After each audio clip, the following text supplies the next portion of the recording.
कल pivot table पे discuss की थी, जिसमें हम पाइवट टेबल के जरिए डेटा को समराइज करना सिखाया था, किस तरीके से हम डेटा को समराइज करते हैं। इस चीजों पे हमने कल डिस्कशन की थी।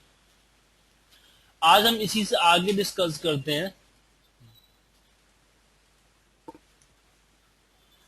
हमारा जो आज की जो ट्रेनिंग है वो ट्रेनिंग इस पे आगे डिपेंड कर रही है कि हम किस तरीके से यूज करेंगे पाइवट टेबल के अंदर एनालाइजिंग पार्ट को। तो सबसे पहले हम बात करते हैं कि जैसे कि हम इस जो अप सेल की वैल्यू कोई भी हम जैसे रीजन सिलेक्ट करके रो में रख देते हैं। हम ये तीन चीज पे डिस्कस कर चुके थे, और जो हमारा फिगर होता है जिसपे हमें सम मैक्सिमम मिनिमम करने होते हैं, उस फिगर को हम वैल्यू के अंदर में रख देते हैं। अब जैसे कि मैं पहले बताया कि इन तीनों में कोई एक ऑप्शन वन टाइम ही रख सकते हैं, और जो रीजन यहाँ पे रख दिए उसको वापस यहाँ नहीं रख सकते, या फिर वापस यहाँ नहीं रख सकते। ठीक है, और मोर देन वन टाइम नहीं रख सकते। लेकिन वैल्यू के अंदर में आप एक नंबर को कई बार रख सकते हो। जैसे अपसेल को मैं दो बार रख सकता हूँ। जैसे इसका एक सम निकालूं और दूसरा मैं एवरेज निकाल दूं।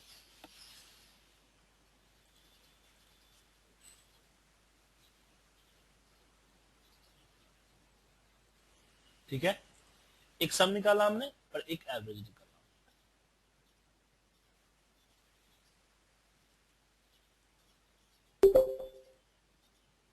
एक काउंट निकाला। इस तरीके से आप मोर देन वन चीज को यहाँ पे इसके अंदर में रख सकते हैं। लेकिन मैं बात कर रहा हूं कि मैं एवरेज नहीं निकालना चाहता हूं। मान लीजिए कि मैं चाहता हूं ईस्ट के अकॉर्डिंग परसेंटेज निकालना। ईस्ट हमारा ईस्ट में मान लो टारगेट है, या फिर हम टारगेट नया ऐड कर दे डेटा के अंदर में, उस पर परसेंटेज निकालना चाहते हैं। तो उस केस में आप वैल्यू फिल सेटिंग के अंदर जाएंगे और यहाँ पे शो वैल्यू एज आता है। शो वैल्यू एज पे जब जाते हो तो बाय डिफॉल्ट यहाँ पे नॉर्मल होता है। इस नॉर्मल को चेंज कीजिए। यहाँ पे आता है डिफरेंस फ्रॉम। मैंने सिलेक्ट किया और फिर मैंने कौन सा हमारा है रीजन है, मैं रीजन को सिलेक्ट करता हूँ, इसमें ईस्ट को सिलेक्ट कर लिया। तो क्या होगा कि रीजन जो 3,48,670 है, इससे बाकियों को माइनस कर दिया जाएगा। ठीक है, लेकिन उनका एवरेज निकाला है। क्यों? क्योंकि हमने यहाँ पे एवरेज सिलेक्ट कर रखा। अगर मैं यहाँ पे सम सिलेक्ट कर लूं तो फिर इसका सम आएगा कि जो कितना है, तो 28,140 जो है ये कम है, ज्यादा है, ये भी ज्यादा है, ये कम है, 3490 कम है। सेम चीज आप परसेंटेज चाहते हो कि कितना परसेंट अचीवमेंट हुआ, तो उस केस में हम यहाँ पे डिफरेंस की जगह परसेंटेज ऑफ सेलेक्ट कर लेंगे। परसेंटेज ऑफ सेलेक्ट करके जैसे ओके करेंगे तो यहाँ पे आपको परसेंटेज दिखाएगा कि 108% है, 105% है, 99% है, 103% है। इस तरह का परसेंटेज शो करेगा। उसके बाद अगर हम वैल्यू फिल सेटिंग में जाएं और परसेंटेज ऑफ की जगह पे difference percentage of difference from, जो अभी 28,000 आया था वो कितना परसेंट डिफरेंस है, जैसे कि यहाँ पे 8% है या 5% है, तो डिफरेंस आपको शो करेगा। सेम ऐसे ही यहाँ पे आगे बढ़ते हैं हम। रनिंग टोटल, जो क्यूमुलेटिव टोटल होता है ना, वो यहाँ पे आपको दिखाएगा। इन दोनों का मिला के, फिर इन दोनों को मिला के, इन दोनों का मिला के, ये पूरा सम करेगा। यहाँ तक का सम ये आया तो यहाँ तीनों का सम दिखाएगा, फिर चारों का सम दिखाएगा, फिर इसका सम दिखाएगा।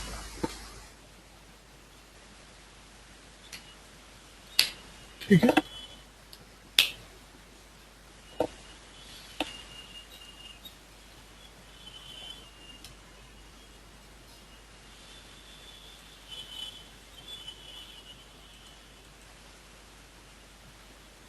उसके बाद आता है यहाँ पे, अगर हम बात करें टोटल की बात करें तो percentage of the row, percentage of the column. तो रो वाइज तो है नहीं, एक कॉलम वाइज है। तो रो वाइज के लिए हम एक बार रो वाइज करते हैं डेटा। ये मैं एक हटा देता हूँ और फिर मैं कस्टमर टाइप यहाँ तो ये दिखाएगा आपको कि जो ईस्ट का पार्ट है, मैं ये देखना चाहता हूँ कि जो ईस्ट की सेल है उसमें किस किस कस्टमर का कितना परसेंटेज। इंडिविजुअल कितना परसेंट सेल कर रहा है, ले रहा है, लार्ज कॉर्पोरेट कितना परसेंट ले रहा है, नॉन प्रॉफिट कितना परसेंट ले रहा है, और एसएमई कितना परसेंट ले रहा है। तो उस केस में इस पे हम जाएंगे वैल्यू फील्ड सेटिंग के ऊपर, शो वैल्यू एज, और जहां पे मेरा यहाँ पे percentage of the row select कर दैट।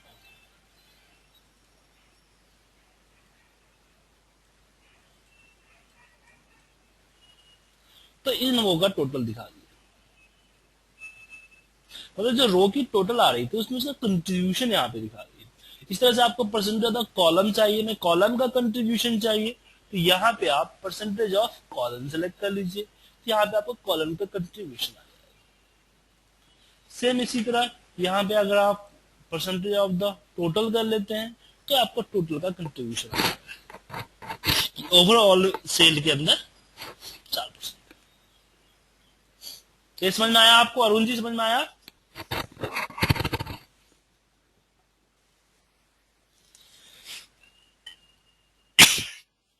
आगे सर।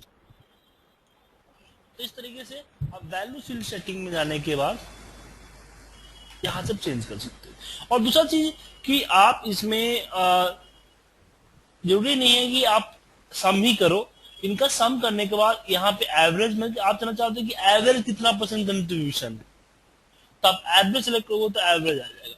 मतलब जो यहाँ पे सिलेक्शन होगी और जो यहाँ चेंज करोगे उसी के अकॉर्डिंग है पूरा दिखा चीज ध्यान रखिएगा, ठीक है। उससे आगे बढ़ते हैं।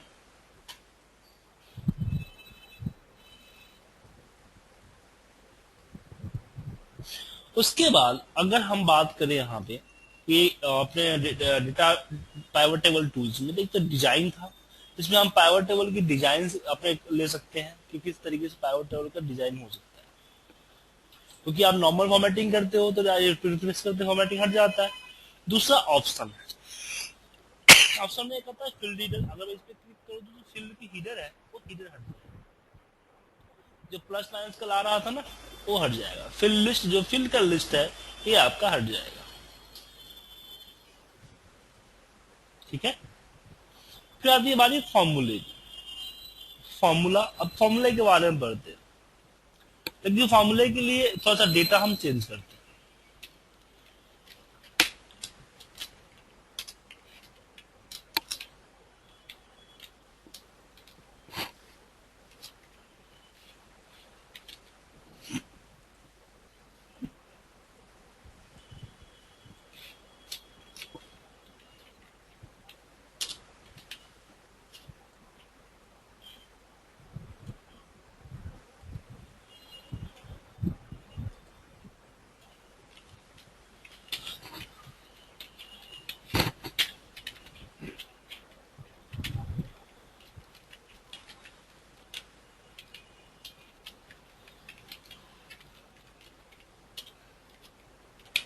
इसके लिए कौन से बटन है?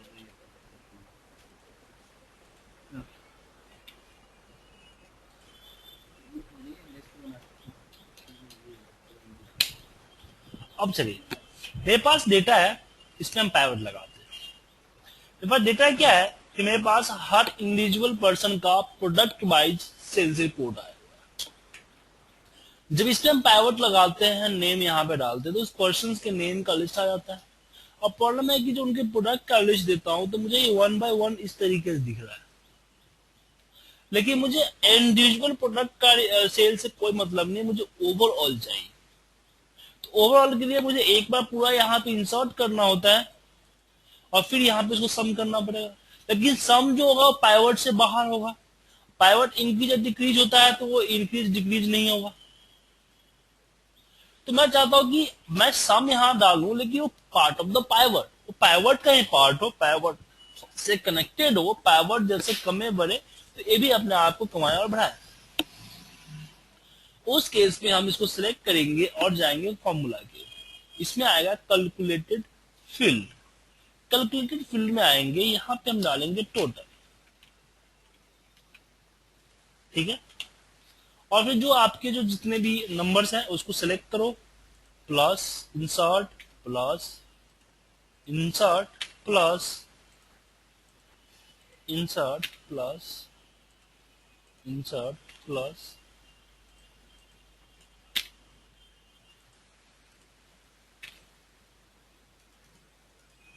इस तरीके से। अब इसमें आप एक चीज ध्यान रखिएगा, इसमें आप कोई वर्कशीट फॉर्मूला नहीं लगा सकते, सम काउंट मिनिमम मैक्सिमम वगैरह, सिर्फ इसमें मैथमेटिकल ऑपरेटर ही यूज कर सकते हो आप। आ गया टोटल। फिर इसी में अगर आप, मैं चाहता हूँ कि नहीं टोटल की जगह पे कुछ और दिखे, जैसे कि एवरेज देना है मुझे, तो कैलकुलेटर में आते हैं, या फिर एवरेज निकाल देते हैं, एवरेज पर प्रोडक्ट, टोटल इंसर्ट किया और डिवाइड बाई 8। सर इसमें कॉलम क्यों नहीं ऐड कर सकते थे? जैसे सम ऑफ टोटल लिया है, अगर हम कॉलम में डाल देते तो मतलब सही क्या नहीं बोला, होता? क्या बोला आपने, समझा नहीं। जैसे आपने सब फॉर्मूला लगा के सम टोटल लिया है, हम्म, लेकिन अगर आप उसको वैल्यूज जैसे आपने अब कॉलम्स में रखा हुआ है इसको, बेसिकली क्या है ना, देखो डेटा क्या है मेरा, कि मेरे पास अलग अलग कॉलम्स है, तो हम अलग अलग कॉलम्स बाई, हम जो हमारा जो पाइवट लगता है वो टॉप टू डाउन लगता है, लेफ्ट टू राइट नहीं लगता है, ठीक है। तो यहाँ पे दिख रहा है आपको, एक अलग अलग फील्ड ऑपरेट कर रहा है। यहाँ पे अगर हम P1 पे कुछ ऑपरेशन करते हैं तो P1 के जो टोटल्स है उस पे फी हो जाएगा। ऐसा नहीं कर सकते जो P1 बाई P2 का टोटल निकाल सकते हैं, ऐसा नहीं निकलेगा। अगर अलग अलग हम फील्ड सिलेक्ट करते हैं तो लास्ट में टोटल भी नहीं आता है। प्रॉब्लम ये है कि अगर मैं इसको सिलेक्ट करूं तो यहाँ पे टोटल नहीं आएगा, यहाँ पे टोटल आ रहा है, नहीं आता है।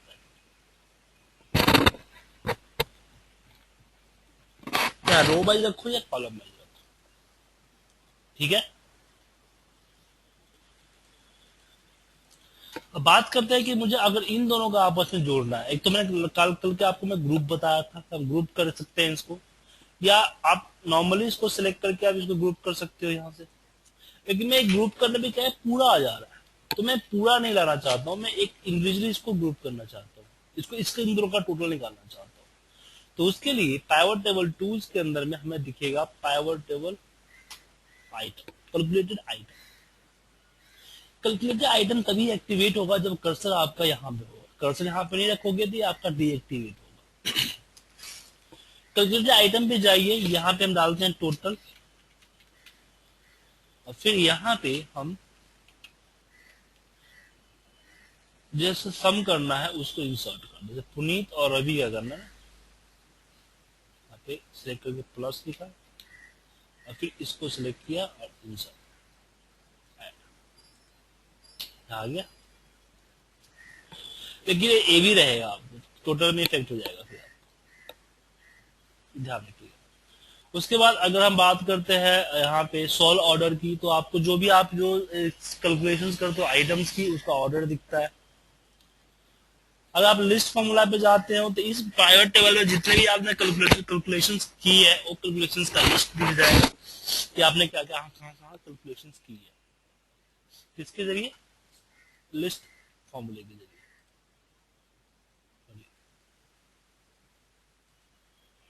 ठीक है। पाइवट चार्ट आता है, तो जब भी कोई आपने पाइवट लगा रखा है और आप उसके चार्ट, आप उसका चार्ट भी शो करना चाहते हो, उसके लिए पाइवट चार्ट ही होता है।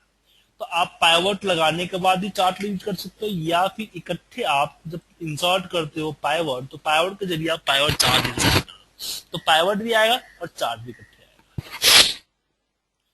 नॉर्मल चार्ट की तरह ही होता है, बस कनेक्टेड आपके पाइवट से होता है कि अगर आपको पाइवट में कम और ज्यादा होगा तो आपका पाइवट भी ऑटोमेटिकली, चार्ट भी आपका कम और ज्यादा रहेगा। ये पाइवट से कनेक्टेड होता है और कुछ खास नहीं है इसमें, ठीक है। उसके बाद आता है मूव पाइवट। इस पाइवट टेबल को किसी और सीट में मूव करना चाहते हो, जैसे आपने पाइवट टेबल इंसर्ट कर लिया था लेकिन आपको पाइवट टेबल लगाना था सेम सीट पे, तो इसको मूव कर सकते हो। या फिर आप क्या करो, लगाते समय ही पाइवट टेबल जब लगाते हो उसमें एक एरिया डिफाइन कर लो कि मैंने, मुझे पाइवट लेके जाना कहाँ पे, आपका पाइवट उसी एरिया पे आएगा जहां पे आप लेके जाना चाहते हो।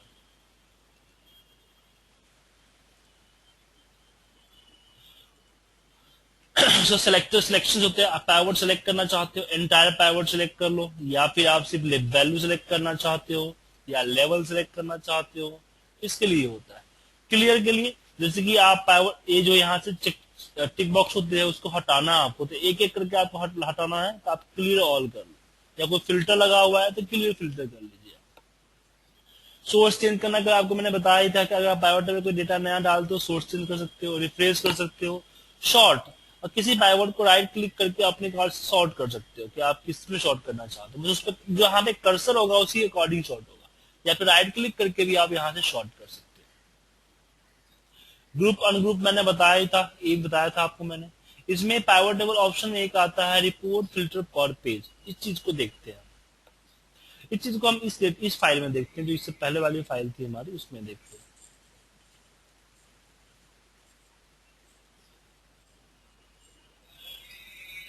इस फाइल इसमें क्या है कि मान लीजिए कि आप रिपोर्ट है, रीजन है, ठीक है। अब प्रोडक्ट, हमने प्रोडक्ट यहाँ पे रख दिया। अभी क्या है कि आपके यहाँ पे जो एक वन टाइम में किसी एक प्रोडक्ट को रिजल्ट देख सकते हो, लेकिन क्या है कि जितने भी प्रोडक्ट मेरे हैं उस हर प्रोडक्ट का मुझे अलग अलग पाइवट अलग अलग सीट में चाहिए, तो आपको एक एक करके पाइवट टेबल लगाना पड़ेगा, फिर सिलेक्शन करनी पड़ेगी। लेकिन इसके लिए आप पाइवट टेबल ऑप्शन में जा सकते हैं। इसमें आता है शो रिपोर्ट फिल्टर पर page. Show report filter page पे आप आएंगे और प्रोडक्ट को सिलेक्ट करके ओके करेंगे। आप जो चीज ऊपर रख रखी है यहाँ पे वही यहाँ दिखेगी, इसको सिलेक्ट करके ओके कीजिए। ओके करते आप देखिएगा कि अलग अलग पाइवर्ड्स यहाँ पे आपको लग गए, दिख गया।